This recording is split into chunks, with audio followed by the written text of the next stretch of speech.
I am sick of covering how much I detest my sister with special needs, plus all updates. When my younger sister was born, she almost died from hypoxia. She suffered severe brain damage, to the point where doctors doubted she would survive. She has survived to 16 years old now. However, she is about as close to brain dead as a living person can get. She can't move, she can't communicate, she can't eat or drink on her own. She has no control over her bowels, so she has to wear diapers.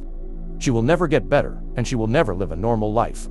Despite that, my mother has ruined our family, hoping she will have a miracle and recover. My mother has spent hundreds of thousands of dollars on my sister. Everything from wheelchairs to doctor's visits. We had to live in a one-bedroom apartment for 11 years, because my mother spent all of the money she made on my sister. Nothing she bought made any difference. She will always be a drooling mess. Since my mother believes she will get better, she made me treat her like she was a real sister. I lost all my friends growing up because my mom made me take her everywhere I went. If I told my mom that I was going to the park, she would say, "Oh, a park? That sounds like something Jess would like. Take her with you." Not once did she stop to think about how absurd she sounded talking to her. One time, my mom took her to a movie theater. They made it barely 30 minutes through the movie before staff kicked her out because my sister was making so much noise, coughing and choking on her saliva. Despite all this, I somewhat tolerated my sister, until a few hours ago. I mentioned to my mother that I had planned a date with a girl I met at work. My mom said, "That sounds like fun, but I'm having coffee with a friend from college, so can you take care of Jess while I'm gone?" I told her that I couldn't because of my date, and suggested that she hire a babysitter. My mother then said that I should just take her with me, and I just exploded. I told her how stupid she was for suggesting such a thing. Bring my severely disabled, crippled sister along with me on a date with a girl, because you are too lazy to hire a sitter. How crazy are you to think that's a good idea? Every moment of my life has been about Jess. I'm not supposed to have a career or a family of my own, because I need to take care of Jess when my mom dies.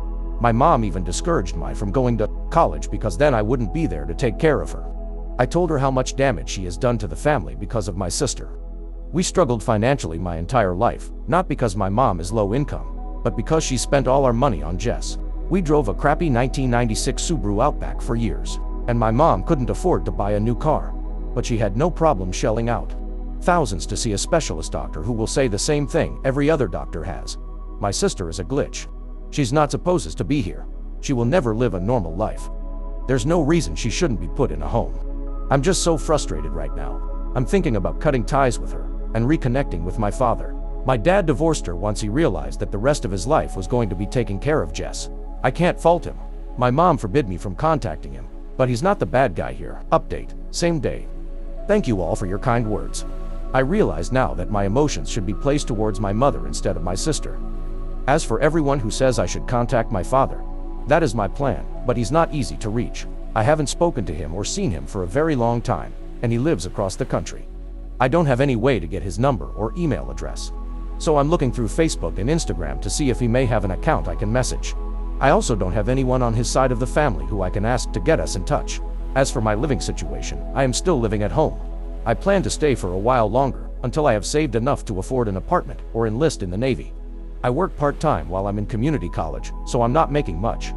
I hope I will have another update in the near future, and I hope things get better. Final update. 1 month later. My mom is dead. I came home to a bunch of police cars around my home. My mom hung herself, and a neighbor saw her from the window.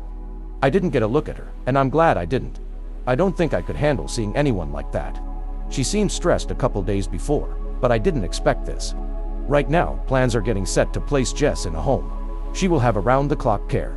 I'm not sure what stage of grief I'm at right now. I have a place to stay for a while, and I'm getting my finances in place. I miss my mom. She wasn't a good mom bit, she was my mom. I tried reaching out to my father through a family member on his side.